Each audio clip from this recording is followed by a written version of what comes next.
शुरुआत। राजा विक्रम और तांत्रिक।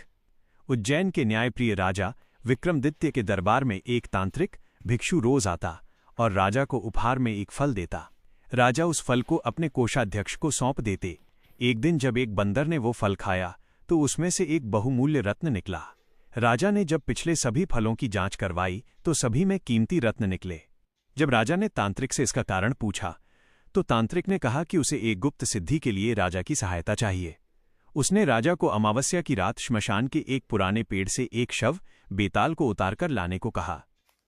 शर्त और यात्रा। राजा श्मशान पहुंचे और पेड़ से शव को उतारकर अपने कंधे पर रख लिया। तभी उस शव में रहने वाली आत्मा बेताल जाग उठी। बेताल ने राजा के सामने दो शर्तें रखीं। 1. रास्ते को छोटा करने के लिए वो राजा को एक कहानी सुनाएगा। 2. कहानी के अंत में वह एक प्रश्न पूछेगा। अगर राजा को उत्तर पता हो और वो चुप रहा तो उसका सिर फट जाएगा, लेकिन अगर राजा बोला तो बेताल वापस उड़कर पेड़ पर जा लटकेगा। कहानियों का सिलसिला। बेताल ने एक के बाद एक 24 कहानियां सुनाई। हर कहानी के अंत में एक पेचीदा नैतिक या कानूनी सवाल होता था। राजा विक्रमादित्य अपनी बुद्धिमत्ता और न्यायप्रियता के कारण हर बार सही उत्तर दे देते।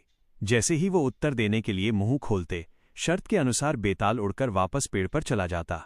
राजा फिर वापस जाते और उसे कंधे पर उठा लाते। ये क्रम 24 बार चला। अंतिम कहानी और अंत। 25वीं कहानी इतनी जटिल थी कि राजा उसका उत्तर नहीं दे पाए और मौन रहे। राजा को चुप देख बेताल खुश हुआ और बोला, हे राजन, तुम अपनी शर्त में सफल हुए। तुम बुद्धिमान और धैर्यवान हो। तभी बेताल ने राजा को उस तांत्रिक की असली साजिश बताई। उसने बताया कि वो तांत्रिक असल में राजा की बलि देकर ब्रह्मांड की शक्तियां पाना चाहता है। बेताल ने राजा को सलाह दी कि जब तांत्रिक उन्हें देवी के सामने झुकने को कहे तो वे कहें कि मुझे झुकना नहीं आता, आप पहले झुककर दिखाएं। जब तांत्रिक ने झुककर प्रणाम किया तो राजा विक्रमादित्य ने उसका वध कर दिया और बुराई का अंत किया। भगवान इंद्र और अन्य देवताओं ने प्रकट होकर राजा की वीरता की प्रशंसा की। विक्रम बेताल की कहानियों की सीख। ये कहानियां केवल मनोरंजन नहीं है, बल्कि इनमें न्याय, साहस, बुद्धिमत्ता और नीति शास्त्र के गहरे संदेश छिपे हैं। क्या आप चाहते हैं कि मैं बेताल द्वारा सुनाई गई किसी एक विशिष्ट कहानी, जैसे 3 आलसी या ब्राह्मण का त्याग, का विस्तार से वर्णन करूं?